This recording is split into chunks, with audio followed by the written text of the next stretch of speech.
कहते हैं कि दुनिया में ऐसे ऐसे काम करके जाओ ताकि आपके मरने के बाद भी लोग अपने दिल दिमाग पे आपको हमेशा जिंदा रखे, हमेशा याद करें। और ऐसे सेम काम किया है रतन टाटा जी ने। जी हाँ, who is no more in this world. आप लोग को शायद पता चल चुका होगा कि मुंबई के कैंडी ब्रिज हॉस्पिटल पे 11:30 PM और वेडनेसडे के रात को उनका डेथ हो चुका है एट द एज ऑफ 86 की उम्र में उनका डेथ हो चुका है due to age related issue. जी हाँ, उनके पास क्या कुछ नहीं था। सॉल्ट से लेके, स्टील से लेके, फ्लोटिंग से लेके, ऑटोमोबाइल से लेके, एविएशन मतलब एयरवेज तक उनका बिजनेस था। सब कुछ में आपका टाटा टी देखिए, टाटा स्टाइल से लेके एवरीथिंग, जूडियो से लेके कपड़े का आप लोग देखिए, स्टारबक्स से लेके क्या कुछ नहीं था। वो ताज विमान था, होटल से लेके सब कुछ था उनके पास। लेकिन उसके बावजूद आदमी को एक दिन मरना ही पड़ता है, because man is मॉर्टल। It's a big loss for a country में कहना चाहूंगा, क्योंकि देखिए आनंद महिंद्रा ने भी ट्वीट किया था and it's a big loss for India, उन्होंने भी कहा था and really it's a big loss for India. I was deeply saddened after getting the news of his demise, you know. क्योंकि देखिए वो, इसलिए मैं उनको रेस्पेक्ट करता हूँ क्योंकि वो उनके प्रॉफिट के 66% 60 to 66% वो डोनेट कर देते थे चैरिटेबल ट्रस्ट पे, वो आदमी को फिर से दे देते थे। उनका मोटो था India and Indian first, dream big and giving them back. वो जितना कमाते थे वो सारे पैसा वो फिर से लोगों को, इंडियंस को दे देते। अगर रतन टाटा नहीं होते हमारे इंडिया में तो हमारे इंडिया आज इस मुकाम तक, इस जगह तक नहीं पहुंचता, इतना डेवलप नहीं होता। और रतन टाटा जी को भारत सरकार की तरफ से पद्म भूषण, पद्म विभूषण जैसे अवार्ड से उनको सम्मानित ऑलरेडी किया जा चुका है। 2000 में उनको पद्म भूषण मिला था, 2008 में उनको पद्म विभूषण जैसे अवार्ड से भी उनको सम्मानित किया जा चुका है। He was known for renowned business tycoon, industrialist, philanthropist and simplicity के लिए भी वो जाना जाते थे, क्योंकि वो इतने मिलियनर होने के बावजूद, despite of being a millionaire, वो एक छोटे मोटे घर पे रहते थे, बहुत सिंपल रहते थे। अगर आप दूसरे लोगों को as compared to other businessman, उन लोगों का घर करोड़ों में बनाया जाता है, करोड़ों में बनाए हुए है, बट वो बहुत सिंपल तरीके से रहते थे, सिंपल लाइफ वो स्पेंड करते थे और इंडिया को लेके वो सोचते थे। He was a visionary of India, you know. वो इंडिया को लेके बहुत कुछ सोचते थे और उन्होंने इंडिया को इस मुकाम तक डेवलपमेंट किया, पहुंचा है। उसके पीछे रतन टाटा जी का बहुत बड़ा किरदार रहा है, अहम भूमिका रहा है, क्योंकि वो नहीं होते तो आज के दिन पे इंडिया इतना डेवलप जितना भी है उतना नहीं हो पाता। ईयर 1991 पे वो पहली बार टाटा ग्रुप के चेयरमैन बने थे। तब टाटा कंपनी अभी जैसा है वैसा नहीं था। तब एक छोटा मोटा एक डोमेस्टिक कंपनी हुआ करता था, but under his leadership he transform the Tata company, domestic company into a global power house company, you know. आज के दिन पे 30 से ज्यादा उनके कंपनी से, ओवर 100 कंट्रीज में उनके कंपनीज चलता है। और 1998 में उन्होंने पहला गाड़ी लॉन्च किया, जिस गाड़ी का नाम है टाटा इंडिका, जो कि दिसंबर 1998 में इस गाड़ी को लॉन्च किया गया था। और ये इंडिया का फर्स्ट डोमेस्टिक मतलब मेड इन इंडिया प्रोडक्ट एक गाड़ी उन्होंने निर्माण किया था। और धीरे धीरे करके उन्होंने ब्रिटिश कंपनी फोर्ड कंपनी का जैगुआर एंड लैंड रोवर जैसा expensive cars company, reputed brands, car के ब्रांड्स, उसको भी उन्होंने खरीद लिया था back in 2008 and after few years 2013 में उन्होंने जैगुआर लैंड रोवर लिमिटेड, उन्होंने इंडिया लिमिटेड, उन्होंने इस कंपनी का नाम, नया कंपनी का नाम दिया था। मतलब उन्होंने खरीद लिया था ब्रिटिश कंपनी। आप सोच के देख सकते, फोर्ड जैसे जैगुआर का कार का दाम अगर आप देखेंगे तो करोड़ों में है। तो इतने एक्सपेंसिव कार कंपनी को उन्होंने खरीद लिया था, जो कि जिससे हमारे इंडिया का जो लेवल है वो एक लेवल ऊपर हो गया था, जिससे कि दुनिया के लोगों को पता चल गया कि हमारे इंडियंस के लोगों के पास पैसा भी है, टैलेंट भी है, सब कुछ है। उन्होंने ये करके दिखाया था, जो कि हमको गर्व करना चाहिए। It's a big achievement for our country, मैं कहूँगा, जो रतन टाटा जी ने किया था। और टोटल उनका जो नेटवर्क है मैं आप लोगों को बताना चाहूँगा, एज पर रिपोर्ट 3800 करोड़ के नेटवर्क है उनके पास। और इतने पैसा ये किसके नाम पे होगा? अब who will be the successor of Ratan Tata? अब कौन होगा सक्सेसर? और उनका डेड बॉडी को क्या किया जाएगा? क्या बरिड किया जाएगा या जलाया जाएगा या क्या किया जाएगा? उससे पहले जानते कि क्या रतन टाटा जी के बेटा है? इसका आंसर है no, because he was unmarried. और एक इंटरव्यू पे उन्होंने बताया था कि he fell in love for 4 times in his life but he didn't get married। 4 बार उनको प्यार भी हुआ था लेकिन उन्होंने शादी नहीं किया।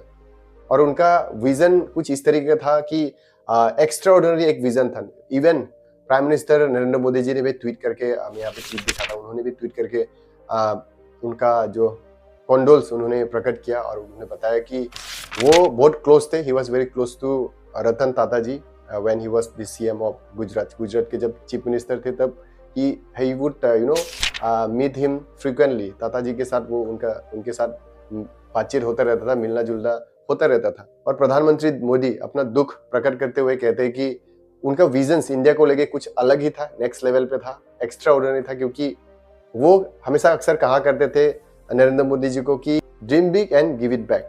वो इसे ही करते थे क्योंकि वो अपने कमाए 66% वो डोनेट कर देते थे चैरिटेबल ट्रस्ट में, वो सब कुछ आदमी को बांट देते थे। वो बड़े बड़े सपने देखते थे, कमाते भी थे, लेकिन वो सारे पैसे सारे इंडियंस को वो दे देते थे।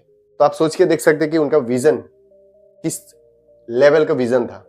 जो नॉर्मल जो रिच पीपल जितने भी मिलियनर्स हमारे इंडियन के, वो सारे लोग भी इतना नहीं सोचते जितने वो सोचते थे, जिसके कारण आज के दिन पे उनको ग्रेट कहा जाता है। और सारे सेलिब्रिटी से लेके पॉलिटिशियन से लेके बिजनेसमैन से लेके और सब लोग अपना दुख प्रकट कर रहे हैं उनके देहांत होने के बाद। और आप लोग को बताओ कि कोविड महामारी जब हुआ था हमारे इंडिया में 2019 में, तब उन्होंने 1500 करोड़ रुपया डोनेट किया था टाटा ग्रुप की तरफ से। बट हमारे इंडिया में कई सारे और भी मिलियनर्स है, जैसे कि मुकेश अंबानी बोलिए, गौतम अदानी बोलिए, अच्छा कई सारे हैं, लेकिन उन लोगों ने उतना नहीं दिया था जितना टाटा ग्रुप ने दिया था। क्योंकि देखिए मुकेश अंबानी ने सिर्फ 500 करोड़ ही डोनेट किया था, but Ratan Tata had donated 1500 crore. तो इससे आपको पता चलता है कि वो इंडिया को लेके कितना सोचते थे, वो इंडिया को लेके कितना कॉन्सर्न हुआ करते थे। और उतना ही नहीं, उन्होंने हेल्थ केयर को लेके काम किया। जितने भी गरीब आदमी है उन लोगों के लिए कैंसर इंस्टीट्यूट जगह जगह में उन्होंने ओपन करके दिया। हमारे आसाम पे ही 10 कैंसर इंस्टीट्यूट उन्होंने ओपन करके दिया वर्ल्ड क्लास फैसिलिटीज के साथ, क्योंकि जितने गरीब से गरीब जितने भी लोग हैं सारे लोगों का ट्रीटमेंट अच्छा हो। हेल्थ केयर सेक्टर में उन्होंने बहुत काम किया, एनिमल्स में उन्होंने काम किया। फिर एजुकेशन में बहुत सारे उन्होंने सोशल साइंस से लेके बहुत सारे इंस्टीट्यूट में उन्होंने, आप अगर सर्च करेंगे तो गूगल में, एजुकेशन के लिए उन्होंने बहुत सारी यूनिवर्सिटीज कॉलेज से लेके बहुत सारे जगह पे उन्होंने काम किया। इंडिया को अपलिफ्ट करने के लिए उन्होंने सारे चीज पे काम किया, चाहे आप एंटरप्रेन्योरशिप पे बोलिए, आप स्टार्टअप पे बोलिए। उन्होंने स्टार्टअप के लिए भी बहुत सारे काम किया, उन्होंने कई सारे फंडिंग किया, बहुत सारे लाखों करोड़ों बच्चे लोगों को, लाखों करोड़ों यूथ्स को उन्होंने, युवा लोगों को उन्होंने फंडिंग किया ताकि वो अपने पैर पे खड़ा हो सके। और हमारे इंडियन के यूथ के ऊपर उनका हमेशा बिलीव रहा था, उनकी कैपेबिलिटीज को लेकर उनका भरोसा था, और हमेशा वो यूथ्स को अप्रिशिएट करते थे, यूथ्स को वो इनकरेज करते थे ताकि वो कुछ बड़ा करे लाइफ में। तो ऐसे कारनामे किए हैं कि मतलब बहुत सारे, ये तो मैं एक दो चीज आप लोग को बता रहा हूँ। तो उन्होंने जिंदगी में इतने सारे काम किए हैं कि वो अनफॉरगेटेबल है, कोई भुला नहीं सकता, कोई भूल नहीं सकता। आज के दिन पे अगर मैं आप लोग को बताऊं तो 1 million employees, 1 million, can you imagine, 1 million employees are working in Tata group. Tata companies में 1 मिलियन एम्प्लॉयमेंट उन्होंने जनरेट किया था।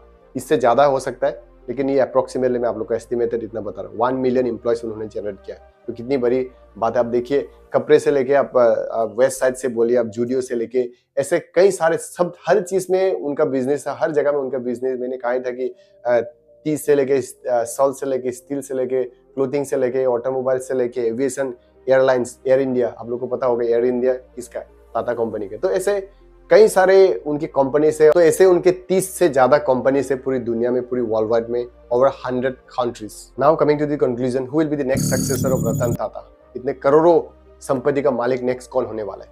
इससे पहले आप लोग को बताना चाहूंगा लास्ट राइट उनका कहाँ पे हो रहा है। देखिए, उनका लास्ट राइट जो हो रहा है मुंबई के national centre for performing art centre पे उनका जो डेड बॉडी है वो रखा जाएगा। फ्रॉम 10 AM टू 4 PM तक रखा जाएगा, जहाँ पे उनके जितने भी चाहने वाले, चाहे पॉलिटिकल बैकग्राउंड से बोलिए या बिजनेस बैकग्राउंड से बोलिए, एडमिनिस्ट्रेशन से बोलिए या फिल्म इंडस्ट्री से बोलिए, जितने भी सारे उनके चाहने वाले हैं वो सारे लोग उनको देखने का मौका, लास्ट मिलने का मौका देने के लिए national centre for performing art centre पे रखा जाएगा। उसके बाद उनको क्या जलाया जाएगा या गाड़ा जाएगा? देखिए, he belongs to Parsi community. आप लोग को शायद नहीं पता होगा कि Ratan Tata ji belongs to Parsi community. In Parsi community they neither burn, they neither buried the body, they left out for vultures to eat. जो वल्चर्स जो होते हैं ना, उसको खाने के लिए, वल्चर्स को खाने के लिए रखा जाता है बाहर में। ऐसा उन लोगों का एंशिएंट ट्रेडिशन है, जिसको धकमा कहा जाता है पर्सी लैंग्वेज में। But this time his last cremation will be perform in according to Hindu rituals के हिसाब से उनका जो बॉडी है रिचुअल क्रेमेशन किया जाएगा as per the report. Okay, now who will be the next successor of Ratan Tata?